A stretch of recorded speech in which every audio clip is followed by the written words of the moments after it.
Hello बच्चों, मेरा नाम ईशा है और आज हम गणित का एक बहुत महत्वपूर्ण टॉपिक करने वाले हैं।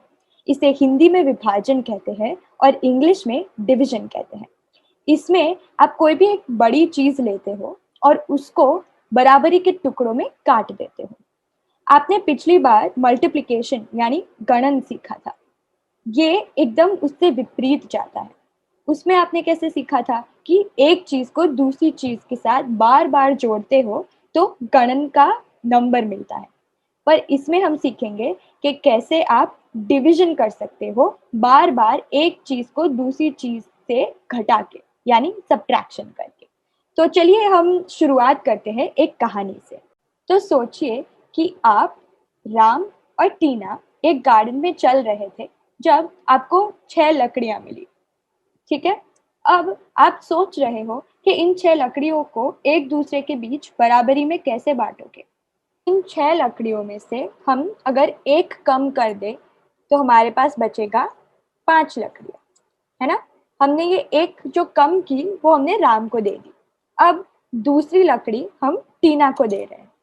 तो 5 कम 1 हमारे पास बचा 4। अब हम ये एक लकड़ी अपने खुद के पास रख रहे हैं। तो 4 कम 1 अपने पास बचा 3। अब वापस ये एक लकड़ी हम राम को दे दिया, एक लकड़ी हमने टीना को दे दिया और एक लकड़ी हमने खुद रख दिया। तो ये पूरी क्रिया जो हमने की उसे डिवीजन कहते हैं या विभाजन कहते हैं। तो हमने बार बार एक चीज को कम करते गए और जब तक वो पूरी तरह से बराबरी में बट नहीं गई, है ना। तो इस क्रिया को हम कहते हैं डिवीजन, ये याद रखना। अब डिवीजन की एक साइन होती है या एक चिन्ह होता है जिससे आप उसे याद रख सकते हैं। ये वो साइन है, इसे हम डिवीजन की साइन या डिवीजन का चिन्ह कहते हैं। अब चलिए देखते हैं कि हम डिवीजन करके इस उत्तर पे कैसे आ सकते हैं। तो एक बहुत इंपॉर्टेंट चीज आपको याद रखनी है, वो है ये बनाना। ठीक है, ये बनाना क्यों महत्वपूर्ण है, क्योंकि ये जो ब्लू कलर की लाइंस है ना, वो आप हमेशा याद रखें, हर डिवीजन क्वेश्चन में ये आएगा ही। तो सबसे पहले जब आप डिवाइड करना चालू कर रहे हो तो सबसे पहले ये बना देने का। ओके। अब हम यहाँ पे हम 3 इसलिए लिख रहे हैं क्योंकि हम 3 लोगों के बीच में वो 6 लकड़ियों को बांट रहे हैं। तो जिस नंबर को आप डिवाइड कर रहे हो यानी 6, उसे हम डिविडेंड कहते हैं। और जिस नंबर से आप 6 को डिवाइड कर रहे हो उसे हम डिवाइजर कहते हैं। इतना समझ आ गया। अब हमें पता है, मल्टीप्लिकेशन से हमने सीखा था कि जब हम 3 को 2 से जोड़ते हैं तो हमें उत्तर आता है 6 का। 3 × 2 हमेशा 6 होता है। ठीक है।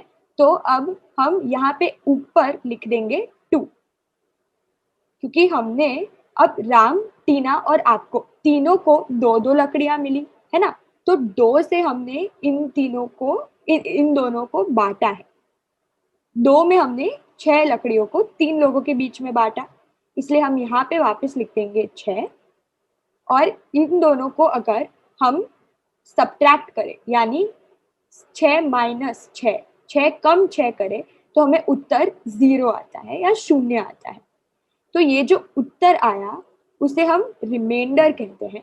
और ये जो ऊपर हमने 2 लिखा है उसे हम क्वोशिएंट कहते हैं।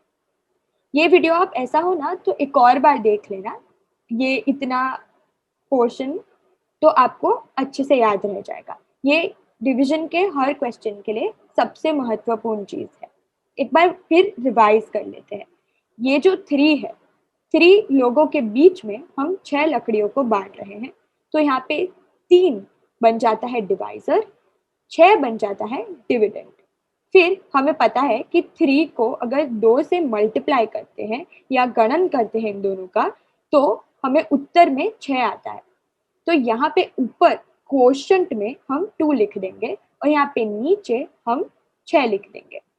फिर इन दोनों को एक दूसरे से कम कर देंगे, यानी 6 कम 6 का उत्तर हमें आता है 0 या 0। तो 0 बन जाता है हमारा रिमाइंडर। एक और चीज जिसका आपको ध्यान रखना चाहिए वो है कि यहाँ पे आपको माइनस की साइन या कम करने की साइन लगानी पड़ती है। अब ये पूरा कंप्लीट हो गया, अब ये पूरा हो गया, ठीक है। तो ऐसे पूरे क्वेश्चन को या ऐसे पूरे सवाल का जवाब आप दोगे और उत्तर आपको मिलेगा जो यहाँ पे है 2। अब इसको लिखते कैसे हैं वो देखते हैं। 6 यानी 6 यहाँ पे सबसे पहले लिखने का। फिर जैसे मैंने आपको पहले सिखाया था, ये डिवीजन का साइन है या विभाजन का साइन है, उसे यहाँ पे लिख देंगे। फिर हम डिवाइजर को यहाँ पे लिखेंगे। हमने पढ़ा था कि 3 जो होता है वो डिवाइजर है उसमें, और 6 जो है, जो हम मेन नंबर है जिसको हम बांट रहे हैं, उसे डिविडेंड कहते हैं। तो डिविडेंड, डिवाइडेड वाली साइन और फिर डिवाइजर, उसका उत्तर आता है 2 यानी 2। अब हम देखते हैं कोई दूसरा उदाहरण। तो समझो कि आपके पास 14 चॉकलेट्स है। अब आपको उन 14 चॉकलेट्स को 7 जन के बीच में डिवाइड करना है। तो जैसे मैंने यहाँ पे आपको सिखाया, अब सबसे पहले उसको कैसे लिखोगे? 14 डिवाइडेड बाय 7। इधर 14 क्या होगा? 14 आपका डिविडेंड होगा जिसको आप बांट रहे हो, यानी चॉकलेट्स आपका डिविडेंड हो गया। फिर 7वां जो नंबर है वो कितने लोगों में डिवाइड कर रहे हैं या कितने भागों में उसको डिवाइड कर रहे हो, वो नंबर को हम डिवाइजर कहते हैं, जो यहाँ पे लिखोगे। इतना समझ आ गया? अब देखते हैं कि इसका उत्तर क्या आएगा। तो सबसे पहले आप वो मैंने जैसे बताया वो लाइन बना दोगे ऐसी। अगला आप नंबर डालोगे डिविडेंड वाला, फिर आप डालोगे डिवाइजर वाला नंबर। अब मल्टीप्लिकेशन टेबल याद करना है।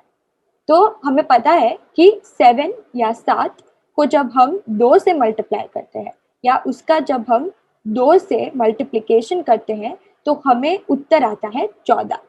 तो यहाँ पे हम क्वोशिएंट लिख देंगे 2, क्योंकि 7 को जब हम 2 से मल्टीप्लाई करते हैं तो हमें 14 का उत्तर आता है। तो अगली चीज हम करेंगे कि उसको 14 से कम कर देंगे, तो उसका उत्तर आएगा 0 या 0। तो ये एक और एग्जाम्पल है या ये एक और उदाहरण है जो आप याद रख सकते हो। इसमें आपने देखा हमने वही चीजें की जो हमने पहले की थी, पर इसमें सबसे महत्वपूर्ण चीज ये है कि आपको मल्टीप्लिकेशन के टेबल्स याद होने चाहिए। बाकी ये काफी आसान है और आप आसानी से सीख जाओगे। तो यहाँ पे लिख देंगे हम 14 जो है डिविडेंड डिवाइडेड बाय 7 जो है डिवाइजर। आशा है आपको डिवीजन अच्छे से आ गया हो, और अगर आपको कोई भी सवाल है तो आप ये वीडियो वापस देख सकते हैं। आपका बहुत बहुत बहुत धन्यवाद कि आप इतने समय तक मेरे साथ रुके और आपने पूरा वीडियो अच्छे से देखा। मिलते हैं वापस कभी, तब तक बाय बाय।